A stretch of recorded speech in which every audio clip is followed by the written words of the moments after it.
Anathon Media presents Glimpse, Episode 8, The Journal.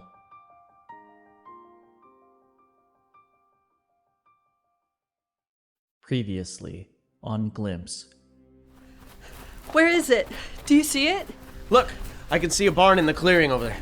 Think we'll see the others again? Of course. So, we find them. And then what? And then I killed Jake. This whole thing is his fault.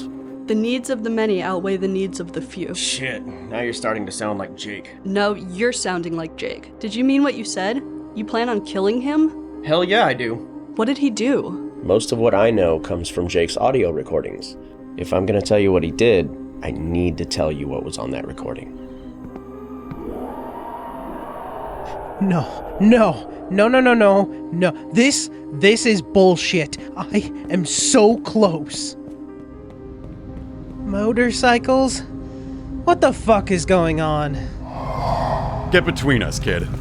Hey, he's with us. Go back to where you came from. Recently, we've seen more and more hounds, and it has become increasingly unsafe to search for resources during the day. Now we go at night, since I can keep us safe from the demons. How exactly do you do that? Can anyone else command these demons? I'm the only one, and although everyone knows I can, we don't talk about it. Without any tact or shame, he continued to ask around about Jason's strange ability to keep the demons away. Jason wasn't lying. Everyone knew he could do it, but nobody knew how, and that just pissed Jake off. But did he eventually find out? Yes, he did find out, but it wouldn't be easy to achieve. He needed something he didn't have in that moment. What's that? He needed one of us.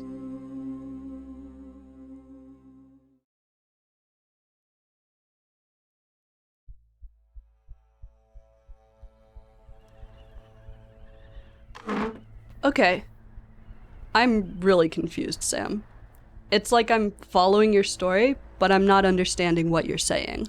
This is so much bigger than any of us expected, Shelby. We came here to Beta World to find out what caused the apocalypse. Isaac needed to know, and in a way, I did too. Could this event happen on our world? What caused it? But what does that have to do with Jake controlling the Banshees? Nothing. But the journal had everything to do with it. With everything. What journal? The one Jake found in Jason's room. The journal it's what gave Jake what he needed. Jake went through Jason's room? Well, when nobody could give him the information he wanted, he decided to see if Jason had anything written down. It was a small blip on the audio recording, and Isaac found the journal in question. And it contained the information on how to control the Banshees? Well, not specifically, but it had a lot of information in there which led to Jake's actions. Here, look at this. What? Is this the journal? Yeah. And before I finish this story, you need to read it. Because what happened after we got to the stadium can only be explained once you have the details. Or you could just summarize it. My storytelling skills are no match for the details in that thing. Just radioing for our scheduled check-in. Crap, we forgot to radio and tell them what happened. We're here, Felix. We were assaulted by a couple of Banshees last night and got separated from Isaac. Oh shit. Have you tried calling his radio? He ran away without his stuff, so he doesn't have it with him. I left it in case he went back. For now, Shelby and I are hiding in a bunker. We can't complete this on our own. At this point, it would be safer for you to hunker down at Jake's and wait for us. We're almost to the lab. Copy that. Keep with the schedule and radio again tomorrow. Will do. Felix, out! We're going back to Jake's? I'm undecided. We're probably safer here until we know they've finished their mission. For now, just read the journal and I'll finish the story. Okay, fine.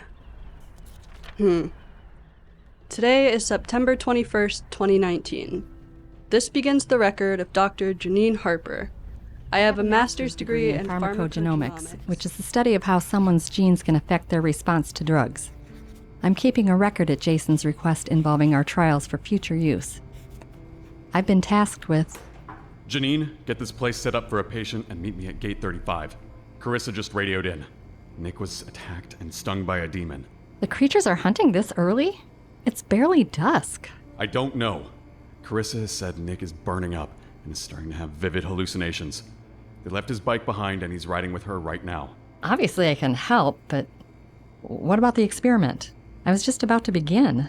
Nick is more important. Plus, if you have a chance to study the demon's venom and how it affects us, you may be able to learn something that could help us defend against it. Okay. I'll meet you at the gate. Perfect. See you in a bit. This begins the new record of Dr. Jennine Harper, and I'm officially in hell.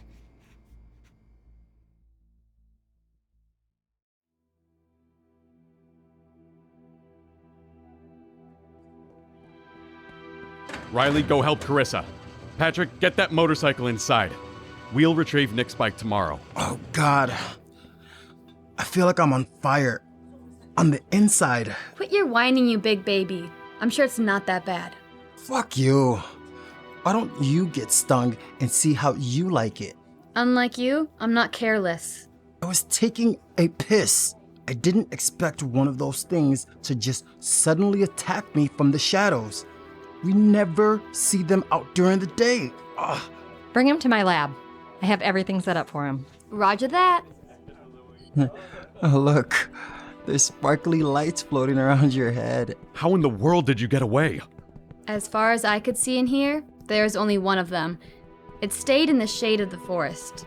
It may have been too bright beyond the tree line for it to chase after us, and then this dweeb started to lose his mind. I didn't start seeing things till we were closer to the city. Dude, Jason, your hair just faded to blue.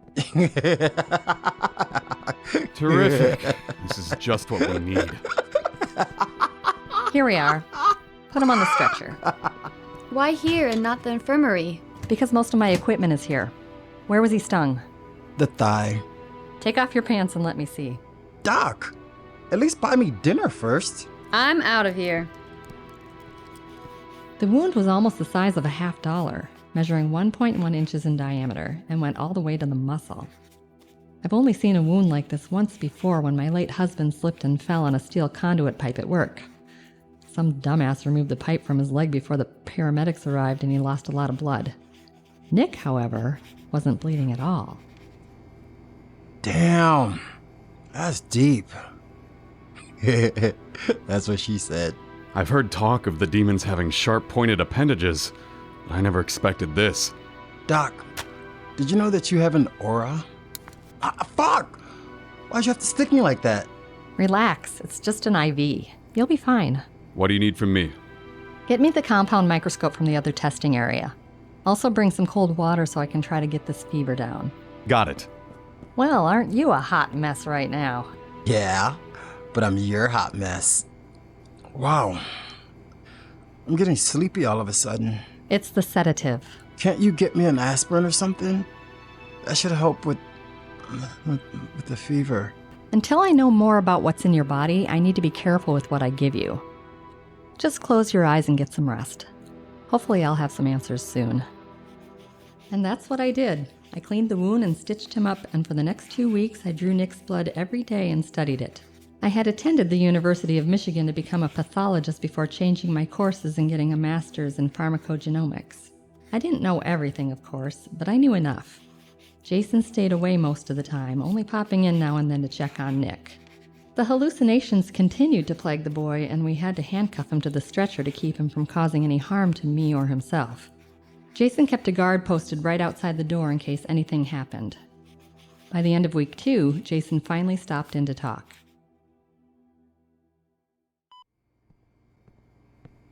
How's he doing? A lot better. His fever broke yesterday after being a consistent 101 degrees. The hallucinations aren't as bad as they were. He's sleeping right now. I don't know why you sent him out there. He's just a boy. He's 20. Not much younger than me. Same thing. Have you learned any more about what caused them? The hallucinations, I mean. I'm sorry, Jason, but I'm at a loss. This is far outside my wheelhouse. The venom isn't natural, at least compared to the animals and insects we already know about. Here, let me show you. This is a sample of Nick's blood that I took the day that he was stung. I know it won't mean much to you, but notice how the foreign organisms from the venom are attached to the red blood cells? Is that the weird yellow strand thing touching the red circles? Yes. From what I'm seeing, there's one of those yellow strands for each red blood cell. A 1-to-1 ratio, and I haven't seen any extra ones floating around. I've continued taking Nick's blood as he's improved, and I've noticed that, over time, the foreign organisms eventually detach themselves from the blood cells and disappear. Without better technology at my disposal, though, I can't say how the sting causes hallucinations, since I can't isolate the venom to test it. All I can say for sure is that the effects are temporary. Crap. I was hoping you'd be able to figure out more than that. We're in a college sports stadium, Jason, with very little remaining technology. It's a miracle you found what we have and that it wasn't affected by whatever killed our electronic devices. I'm severely limited, and now that he's getting better, I only have old samples to study. What if we were able to, and I know this will sound absolutely insane, but what if we were able to capture one? One what? A demon. Please tell me you're joking. Patrick has been working on a new potential weapon that could help. The goal was to provide us with something that would weaken the creatures and give us a chance to escape if needed. It won't kill them, but if we use it correctly, it could give us a chance to capture one and study it. Look, when you guys brought me in, I was able to look the other way with the religious beliefs. Who am I to judge? I've also been able to look past some of the other sketchy shit going on. Whoa. Language. I understand that sometimes you need to make tough choices for the good of others, but risking people's lives to capture a creature we know nothing about is foolish. How can we know anything about them if we don't study them? Look, I don't like the idea either. I am fully aware of the risks. But if we can plan this correctly, we may have a fighting chance. Well, you're going to do what you're going to do. I can't stop you. I need to talk to the other leaders first. I'll let you know what we decide. For now, just keep doing what you're doing. Jason left and I got back to work. It didn't take long before I received word that the other leaders were going along with the plan to capture one of these demons. The writing on page 52 is Jason's documented attempt at catching this creature. Now, turn to page 52. So, the Banshees can sting people and cause hallucinations. I don't see how this relates to Jake. You will. Just keep reading. This has everything to do with it. But first, read what Jason wrote. That's where the story continues. At the request of our leadership and Dr. Harper, I am writing down everything that transpired during our attempt to catch one of these demons. After meeting to discuss the plan with the leadership, they all signed off on the mission. I immediately went down to Patrick's station to talk about the weapon we had hoped would give us the advantage needed. The weapon in question is what Patrick likes to call the sunbeam, which is the equivalent of a large heat lamp that uses mirrors and intense ultraviolet bulbs to create UV radiation. Based on our past experiences with the demons, Patrick's theory is that sunlight can hurt or weaken them, which is a logical conclusion. We've never seen them out during the day. Before, we figured they were nocturnal or something, but now I suspect Patrick is right, especially with the previous incident with Nick. The demon wouldn't leave the darkness of the forest to chase Nick and Carisa. Wired to the sunbeam is a large truck battery, which was acquired in the same underground parking garage where we had found the working motorcycles. I suppose that whatever short-circuited the world's technology didn't travel deep enough to cause damage. We had attempted to use the truck for scavenging, but there was something wrong with the engine, and out of everyone we have at the stadium, there was not a single mechanic amongst them. We had attempted to use other working vehicles we had found, but with all the abandoned cars on the roads, motorcycles became the quickest way to reach our destinations. The truck battery, therefore, went to Patrick upon his request. There was only one thing missing to make our plan work. We needed a way to transport the demon back here. We needed outside help. And thankfully, we got it a week later.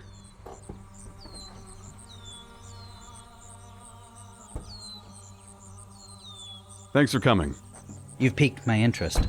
It's not every day you hear someone say they want to catch one of these banshees. I know you guys don't like us, but I appreciate your cooperation. I honestly have no opinions of you or your people. Your beliefs are a little out there for my taste, but fuck it. We're in the middle of a human extinction event. Why should I care what you believe? I appreciate that. Sir, should I stay out here or join you? Stay where you are. I don't plan on going inside. Did you bring the cage? I wouldn't have come without it. It took some time to find the materials and design it, but we've been working around the clock to make sure it's strong enough to hold a Banshee, at least as long as your device works to weaken it. That's perfect. Just one question.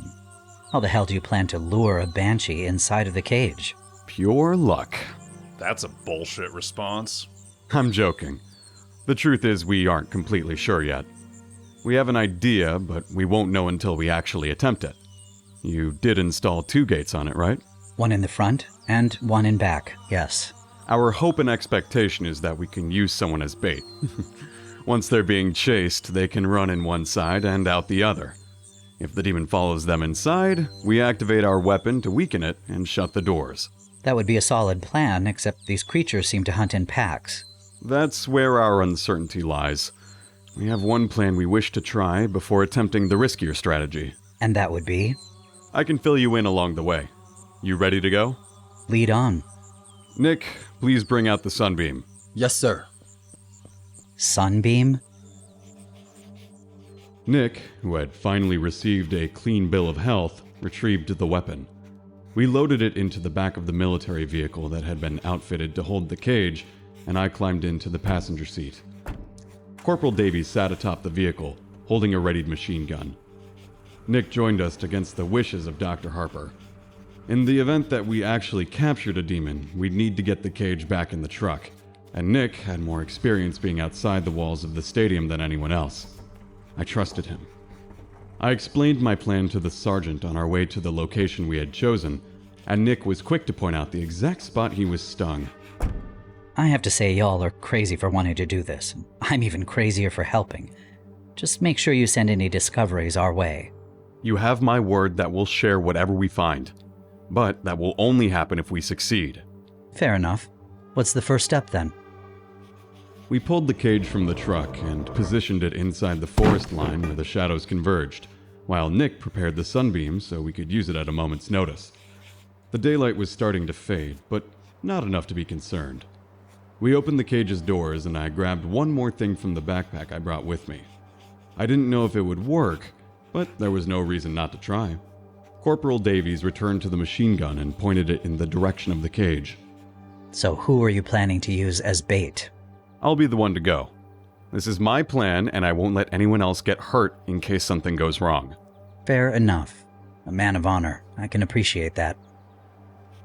Sergeant Casey readied his gun and returned to the safety of the light, while Nick set up the sunbeam by the cage. With a deep breath, I stepped deeper into the shadows. The forest canopy was thick in this area, making it an easy spot for darkness to call home. I would have turned on a flashlight, but I didn't want to use anything that would keep the demon away. I had only one hope, a long shot maybe, that somehow there was still a single monster hiding there. Nick admitted to me that he didn't expect it to be that easy. Weeks had already passed. What was the likelihood we'd only have to contend with one demon? That's why I chose to be the decoy. I wouldn't put anyone else in harm's way. I stood in silence and listened, hoping I'd hear something. Anything other than the soft breeze that made me shiver. Not even the birds or crickets were chirping, which added to my uneasiness. I took another deep breath and lifted the audio recorder I had removed from my backpack above my head. Then, I pushed the play button.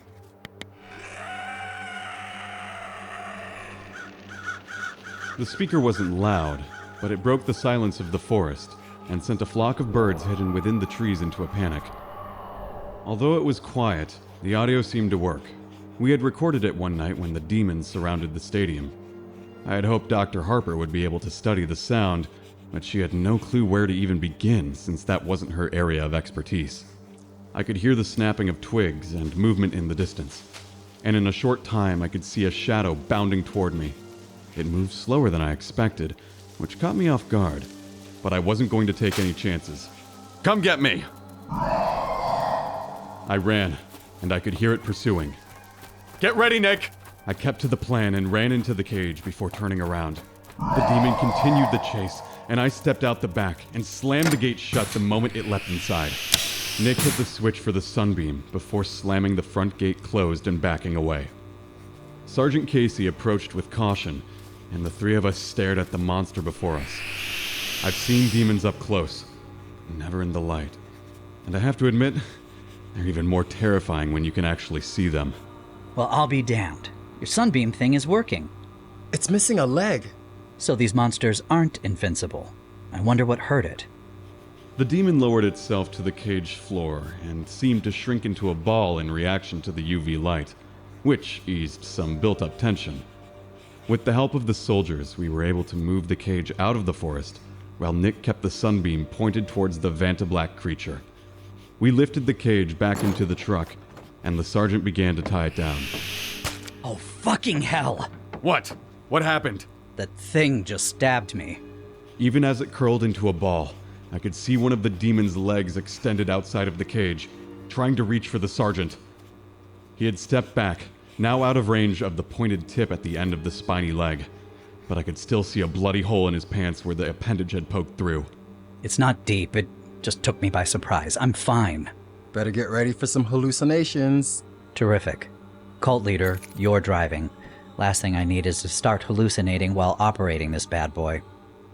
Nick stayed in the back of the vehicle near the cage, but far enough away to avoid the demon's reach if it attempted to sting him again. Other than Sergeant Casey being stung, this mission had gone so smoothly, and I felt paranoid that something bad would happen on our way back to the stadium. To my relief, we returned without incident. Sergeant Casey had already begun experiencing hallucinations by the time we pulled up to the main gate. Whoa, I'm really feeling it now. This brings me back to my days of experimenting with acid. Acid, huh? You don't seem like the type. My parents didn't think so either, which is why they sent me to military school, which formed me into the man you see today. To prevent any more accidental stinging, what's the best way to go about this? Anyone got a little red wagon? What? It's a joke. Sort of. But if you have anything that can wheel the cage in once we get it off the truck, that would be the best bet. I'm sure we have a cart that's big enough. And then we can get the hell out of here. I think we're pushing our luck on time to get back before the rest of these beasts come out to play. We ain't going anywhere tonight, Corporal. I have a feeling I'm going to get worse before I get better. Got space for us to bunker down for the night? Of course. Let me take you to Dr. Harper to get you checked out. No need. I'm fine. That's not a suggestion. Well then, lead the way. Nick, go talk to Panda and find out about the cart. Copy that. Panda? Nickname. Gotcha. We'll talk to the doc while Nick finds the cart. Let's go. I led the sergeant to Dr. Harper and had her check the wound. Like the sergeant had said, the sting wasn't deep, so the hope was that the hallucinogenic effects wouldn't last as long as they did with Nick. After she bandaged his leg and drew some blood, she let us leave. With a wheeled cart that was barely large enough for the cage, we brought the demon inside. Nick kept the sunbeam positioned on the creature the whole way. Most of the stadium's population kept to the upper floors, so we were able to get the demon to the boiler room with ease, and without anyone else seeing what we were transporting. Patrick joined us shortly after, and was able to connect a secondary, slightly larger sunbeam weapon he had been working on to a portable generator. That way, we could use the smaller version in the future if the situation warranted. For now, our mission is complete. And it's in Dr. Harper's hands. What are you thinking? They actually captured a Banshee? That's insane. Is it still there? I can't imagine. There's one last part you need to read, and then you'll hear the rest from me. Okay, but after this... Right there. It's Dr. Harper's continuation of events, and they explain the final piece to the puzzle. Fine. Today is October 14th, 2019. This begins the record of Dr. Jennine Harper. Last night, Jason succeeded at capturing one of the creatures and has given me full authority to perform my studies pertaining to the venom that the appendage tip releases upon contact. With the help of 2 others and a large amount of caution, we managed to acquire a vial of venom. Using different samples of blood collected from random subjects, I have spent most of the night testing and seeing how the venom interacts with blood. And while my findings are inconclusive, I have made immense progress. Miss Jennine. You guys really need to learn how to knock and not slam my door open. You need to come quick. It's Sergeant Casey. Calm down, Nick. What's going on? Is he having a hallucination? No. He's dead.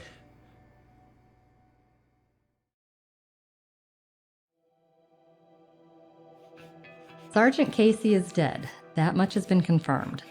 We attempted to resuscitate him, but without success.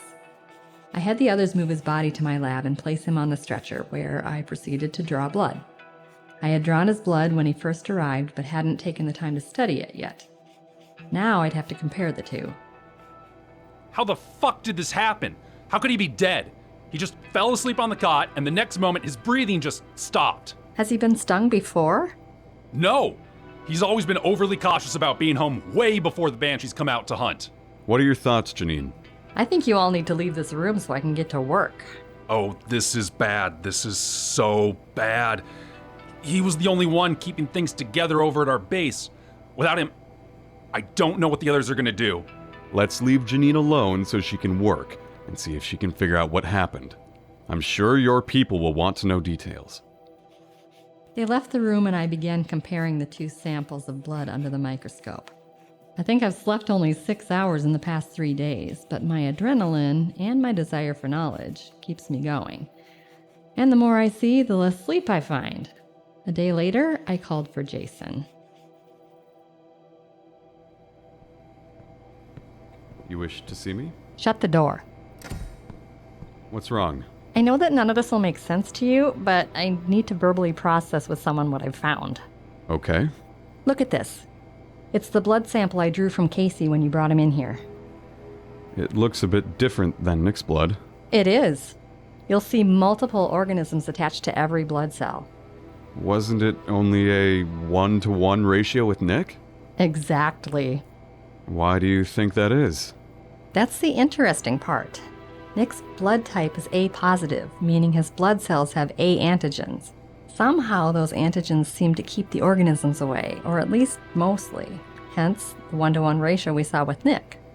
I tested the venom with type B blood, and none of the organisms could attach at all due to the B antigen. Why this is, I haven't a clue. What about the sergeant? That's the intriguing part. He has, or had, type O blood, which has neither antigen. The demon's venom seemed to take over his red blood cells, which is why you see multiple organisms attached. So that's how he died? That's my assumption. I don't have the advanced computer equipment to do anything more than I already have. However, there is one thing I noticed that I need you to see. Even with your untrained eye, tell me what you see. What is that? That's the blood I drew from Casey after he died. That's definitely not like the others. Normally when someone dies, the cells start dying right away. But these blood cells are still alive and mutating. But why? Red blood cells don't act like this when removed from a living body, which you can see from Casey's first sample. It's possible that the chemicals the body released upon his death have affected them somehow. Again, this is outside my wheelhouse. I think my concern lies in what they're mutating into.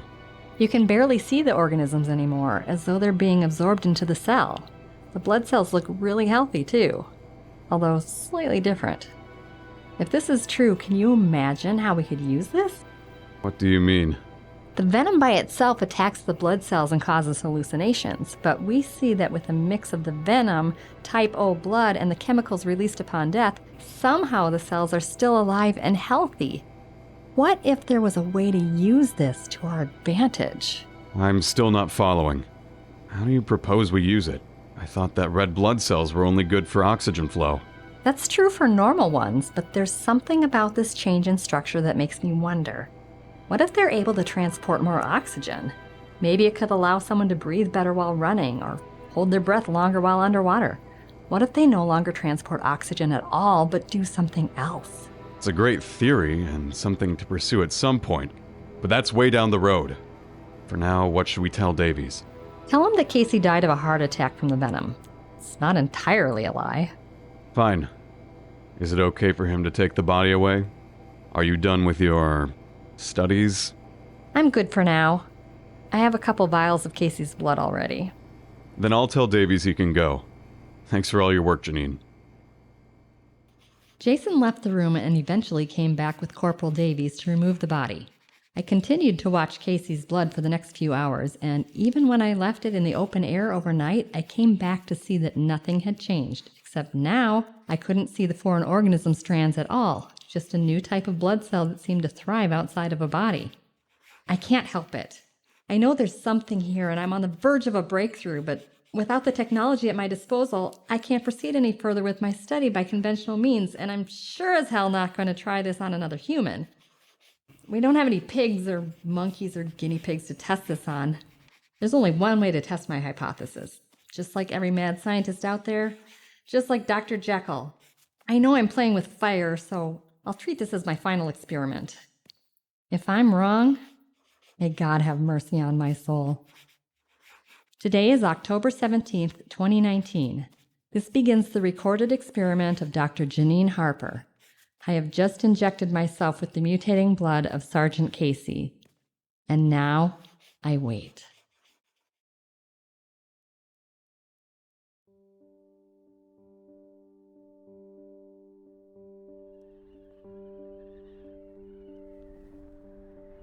Wow. I'm not sure what to say. That was her last entry? There's nothing more? What happened to her? I don't know. But did it work? It must not have worked, right? Or she would have written more. Again, I don't know. The only thing I know is that Jason can control the demons somehow. And you think this is the reason? You think injecting yourself with the blood of a dead person with a specific blood type that's been stung by a banshee can actually give you the power to control them? Once more, I do not know. But Jake believed it wholeheartedly after reading this, and now his eyes are a different color. He also claimed that he can see alternate realities through mirrors without needing to take glimpse. I don't know what to say to that. It's heavy, but worth knowing. There's one last thing to show you. What? I missed it the first time I opened the journal too. I was more focused on learning what Jake did that I didn't even notice until I went back for a second read-through. Turn back to the very first page. It's the thicker paper at the front, before the doctor starts writing. That looks familiar. Oh my god. Is that The symbol on the glimpse pills? Yes. Holy shit. And read what's underneath. This notebook and all the information within is the legal property of Anathon Labs, authorized use only. Ring any bells? Anathon? Of course. It's the biggest technology company back on our world. And also, according to Travis, the biggest technology company here too. I don't remember this symbol being their logo on our world. It wasn't. Until just a week ago, when the company announced a rebranding. What the hell? It gets worse. Isaac isn't sure whether he agrees with me or not, but it's possible that this is the original world that Glimpse came from. I think, and I could be wrong, but based on everything we've learned from Jake, from Travis, Enigma Radio, from this notebook, I think Anathon, or at least Beta World's version of Anathon, created Glimpse from these creatures. I have one more theory, but it's even more far-fetched. Which is? I think it's possible that Anathon is the reason these creatures exist, and the cause of Beta World's destruction. And if that's true, then it's possible that Anathon could cause the apocalypse on our world too.